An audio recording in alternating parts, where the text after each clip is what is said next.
The door was locked from the inside when police arrived. Susan Powell's purse was still on the couch. Her keys were in the bowl by the door.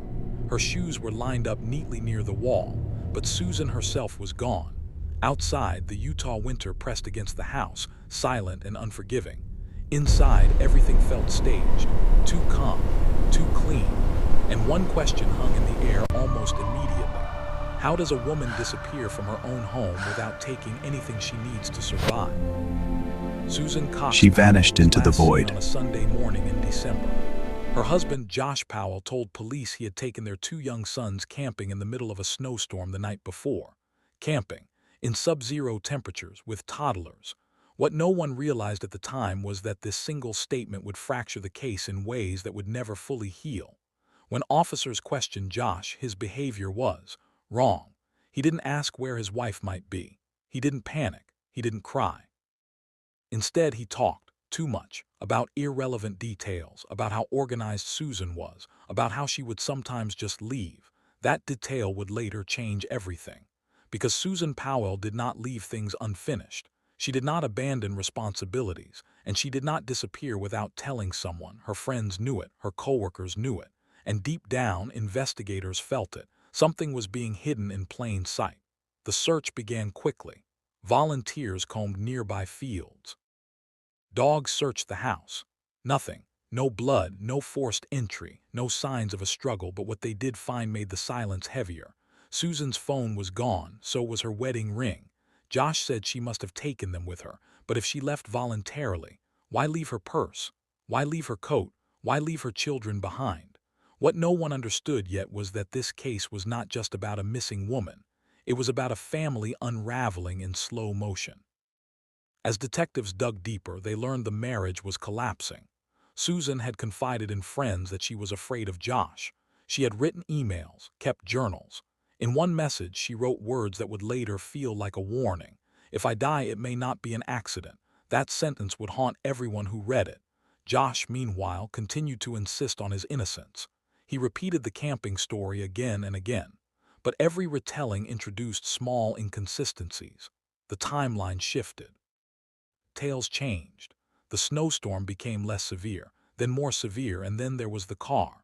Josh's minivan was found dirty inside, very dirty, as if something had been cleaned in a hurry, but nothing definitive enough to arrest him.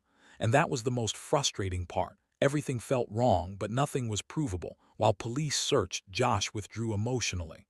He stopped cooperating. He hired a lawyer. He restricted access to his children. And then something even darker surfaced. Josh's father, Susan Powell. Investigators uncovered disturbing behavior, obsessive writings about Susan, photographs taken without her knowledge, audio recordings. Stephen claimed it was art. Police did not agree. Suddenly, the case widened. It was no longer just about a husband. It was about a family dynamic filled with control, obsession, and secrecy. But still, no Susan. Weeks passed, then months. The official status never changed. Missing, presumed alive. But those closest to the case knew something terrible had already happened. Susan Powell did not vanish into a new life. She vanished into a void. And Josh Powell was the only person who knew what that void looked like. What no one realized yet was that the most horrifying chapter of this case was still ahead. Because Susan's disappearance would not end quietly. It would explode years later, in a way no one could stop. And in a way that would force the entire country to confront a question that still has no answer. If everyone knew who was responsible, why was nothing done in time? And in the next part, we'll follow the investigation as it tightens around Josh Powell, revealing the lies, the mistakes, and the moments where this case might have been saved. Moments that, once missed, could never be undone. The investigation didn't stall because there were no leads. It stalled because every lead led back to the same place. Josh Powell. Detectives retraced his movements that winter night. The night Susan vanished. The night he claimed he took 2 toddlers camping in a blizzard. They mapped the route, gas stations, highways, empty stretches of road where no one would hear anything. Josh said Susan stayed home asleep. He said she was there when he left, but there were no witnesses, no phone records, no proof she was alive after that evening. And then the journals surfaced. Susan's private thoughts, words she never expected to become evidence. She wrote about fear, about control, about how Josh monitored her spending, her emails, her movements, about how she felt trapped in her own home. One entry stopped investigators cold. "I'm afraid for my life." Another was even worse. "If something happens to me, look at Josh." These were not vague complaints. They were warnings, but warnings alone don't make arrests. Police searched Josh's computer. What they found was disturbing, but still not enough. Searches about how long bodies decompose, how to hide evidence, how to establish an alibi. Josh said it was curiosity, morbid interest. Investigators didn't buy it. Then came the desert searches. Based on Josh's vague timeline, police searched remote areas of Utah, miles of frozen ground, canyons, mines, nothing. No Susan, no remains, no answers. And slowly, painfully, the case slipped into a familiar place. Not cold, but untouchable. Josh was named a person of interest but never charged, without a body, without physical evidence.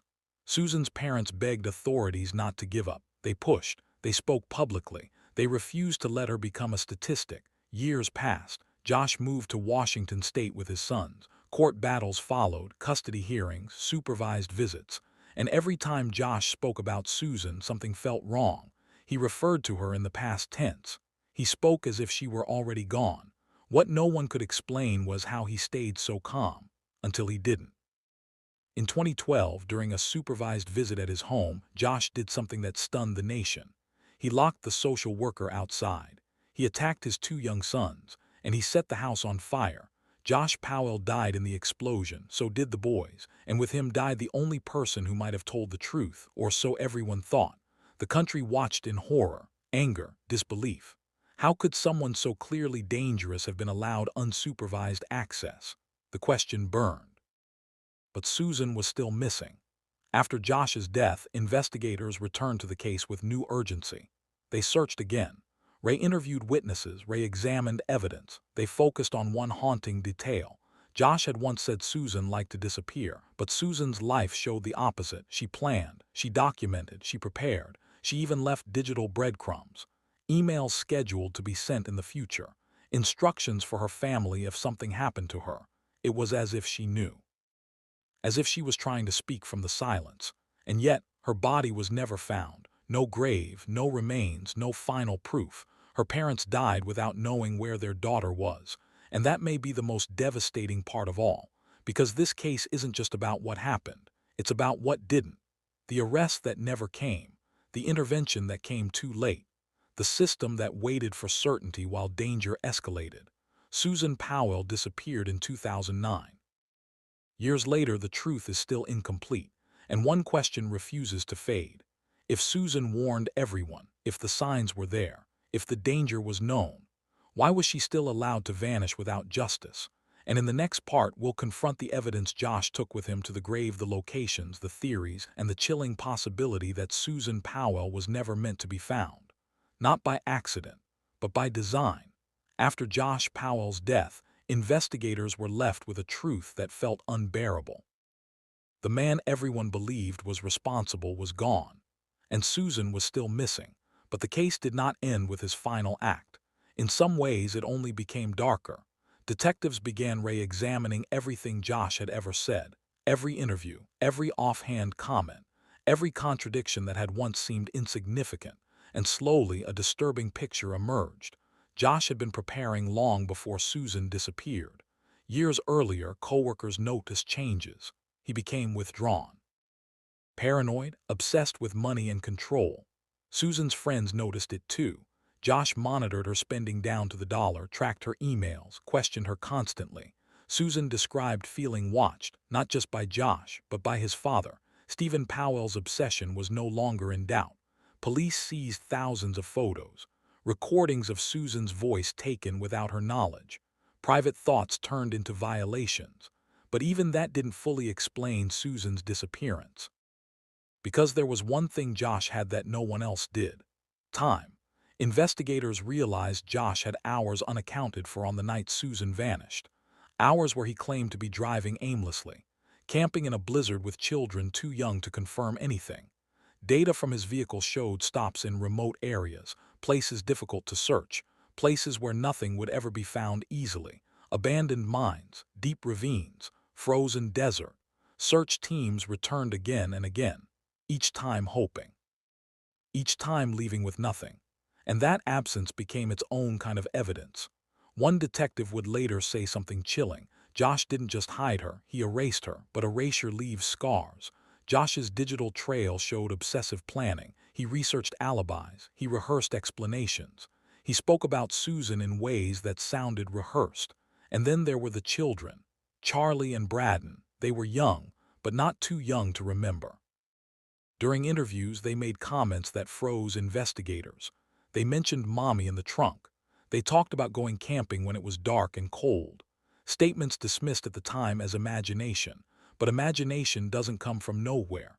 Years later, those words echoed differently. After Josh's death, the family home was searched again, this time without resistance. Hidden hard drives were found, encrypted files, plans, and a single document that sent chills through the task force. It was a list, locations, coordinates, dates, not labeled, not explained. But when investigators compared it to Josh's movements, the pattern was undeniable. These were places he had been, places searched, places not fully searched, places that could hide something forever.